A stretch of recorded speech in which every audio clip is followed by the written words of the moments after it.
Et de retour dans ce 18h15, et c'est l'heure du Face à la Rédac avec nos invités en plateau. Yann Bolo, bonsoir. Vous êtes journaliste. François Navarro, bonsoir. Vous êtes photographe. Et Michael présente le livre dont on va parler ce soir, L'excellence en Sarthe. Alors, c'est une commande d'éditeur, c'est-à-dire qu'on va retrouver le même type d'ouvrage dans chaque département. Alors, dans chaque département, je ne peux pas en être sûr, mais en tout cas, effectivement, l'éditeur a déjà sorti 14 ouvrages. C'est le 14e. On a eu la Mayenne et la Vendée, par exemple, dans notre région déjà.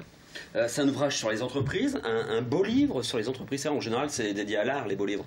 Moins sur les entreprises, non? Alors, l'idée de l'éditeur, quand il a commencé cette série il y a presque 3 ans maintenant, en fait, c'était de mettre en valeur les savoir-faire spécifiques dans les entreprises, puisqu'ils ont un sens poussé de l'excellence dans tous ces aspects, en fait, dans les entreprises. Donc ils sont installés en Alsace, d'où le fait qu'ils ont commencé par l'Alsace, et puis petit à petit, ils essaiment, en fait, dans toute la France. Et à l'étranger, d'ailleurs. Quel type d'entreprise on se trouve dans cet ouvrage? Combien d'entreprises? Alors, nous, en Sarthe, on en a 54. Des ouvrages dans la collection peuvent en comporter jusqu'à 90. Ça dépend vraiment des zones, de la manière dont les entreprises ont réagi. Il y a des départements plus. Voilà. Ouais. Quel type donc? Tout. On a vraiment tout. On a aussi bien la flambée pour la filière musicale que le zoo, que la CO, que Renault. On a vraiment tout. Ouais. Et le choix, c'est vous qui l'avez fait? C'est en concertation avec l'éditeur que les décisions ont été prises. Mais il faut évidemment, puisque on va un peu creuser à l'intérieur des entreprises, que les entreprises soient d'accord. Et donc il faut évidemment, sur une liste initiale, on en a encore quelques-unes qu'on espère bien aller voir. Ça a été compliqué d'en convaincre certaines de vous ouvrir leur porte? Oui, celles qui ne sont pas là, elles ne sont toujours pas convaincues, mais on va bien s'y atteler. Ouais. Donc ça dépend bien sûr de l'histoire de l'entreprise, de son habitude de la communication. Parce que ce n'est pas toujours simple quand on est journaliste, a priori quand il y a un photographe qui vous accompagne, de pénétrer, d'ouvrir les portes des entreprises. François Navarro, ça a été compliqué parfois? Ça a été compliqué. Alors déjà, moi je suis rentré très tard dans le projet, puisqu'il y a un autre photographe qui avait commencé, Cyril Le Tourneur, les photos. Après, non, c'est pas forcément très difficile, puisque moi je fais beaucoup de presse. Ouais. Donc au final, ça revient strictement à la même chose. C'est-à-dire qu'on rentre dans une entreprise et on doit, en quelques photos, résumer l'entreprise, montrer ce qu'elle fait de mieux et mettre tout ça en valeur. Donc au final, moi, sur le terrain, ça m'a pas beaucoup dérangé.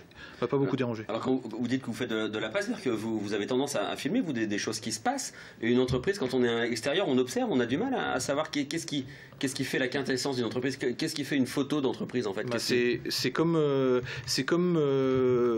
sur un événement de presse en fait. On arrive sur un événement et on doit en 2, 3, 4 photos présenter l'événement. Là, c'est exactement la même chose. On arrive par exemple au MSB. Équipe sportive, et puis on dit voilà qu'est-ce qui concentre l'attention autour du MSB. Alors on essaye de faire des choses un peu différentes, comme une réunion de coach avant l'entraînement, de saisir par exemple cette photo, ou alors carrément des photos de match comme je peux faire tout le reste de l'année, quoi. Vous avez été surpris par ce que vous avez découvert dans ces entreprises, Yann? Ah oui. D'abord, il y a des entreprises que je ne connaissais pas du tout avant d'aller leur rendre visite. Et il y a vraiment une diversité en fait, dans les entreprises qui sont présentées là, qui vont de la fabrication des nappes en papier à la production de poteaux en béton, en passant par toutes les choses qu'on connaît un peu mieux sur les châssis ou sur la SNCF. Mais c'est vraiment l'idée, c'est de dire intéressez-vous à ces entreprises. C'est des trésors, il y a quelque chose à aller chercher forcément intéressant chez eux, c'est ça? Absolument. Elles sont intéressantes dans leur histoire, puisqu'on a vraiment des parcours d'entrepreneurs ou des parcours d'entreprises qui sont assez fascinantes. Tout ce qui tourne autour du monde industriel, on a des racines assez profondes en Sarthe, donc c'était intéressant de les mettre en valeur. Et puis on a dans les gestes, dans les techniques, dans les modes de réflexion, les modes d'action, des choses qui sont vraiment très diverses. En fait, je pense que c'est ça qui m'a le plus frappé, c'est la diversité de notre territoire, quoi. Enfin, comme tous les territoires, mais c'est intéressant d'aller vraiment avoir...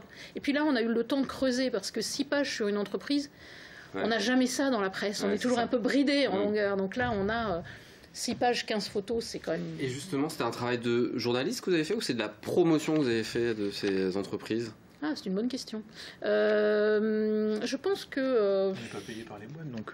Non, voilà, les entreprises ne nous ont pas payés, nous on est payés par l'éditeur, mais c'est un travail d'édition, donc effectivement c'est pas le même travail qu'un travail purement de journaliste que je fais le reste de l'année. Mais la relation avec l'entreprise, la manière d'appréhender l'histoire de l'entreprise, d'aller recouper les informations au sein même de l'histoire de l'entreprise, il y a des méthodes de journalistes qui sont évidemment là, quoi. François, vous avez été surpris vous aussi par certains éléments? Ou alors, comme vous le disiez, c'était un job comme un autre presque, hein, vous étiez dans la continuité du reste? Oui, c'est un job comme un autre. On n'est pas surpris parce qu'on vit dans ce département. Donc les entreprises, au moins de nom, on les connaît. Enfin, moi, je les connaissais. Après, j'ai été si frappé par l'importance considérable, par exemple, du site de Foussier, l'entreprise Foussier, où je connaissais l'entreprise, mais je connaissais pas son rayonnement. Et quand je suis arrivé sur place et que j'ai vu tous les systèmes qu'ils avaient de préparation de commandes, d'envoi et tout ça, là oui, c'est impressionnant. Mais sinon, le travail, c'est strictement identique à ce qu'on fait tous les jours. J'aimerais bien qu'on voit l'une de vos photos que vous avez retravaillée derrière en noir et blanc. Je sais pas si elle est dans le livre ou si vous en avez. Voilà, celle-ci. Ouais. Alors en fait, ça fait. Alors c'est un peu étonnant parce que ce reportage-là, on me l'avait commandé. Il n'est pas paru dans le livre, malheureusement, peut-être plus tard.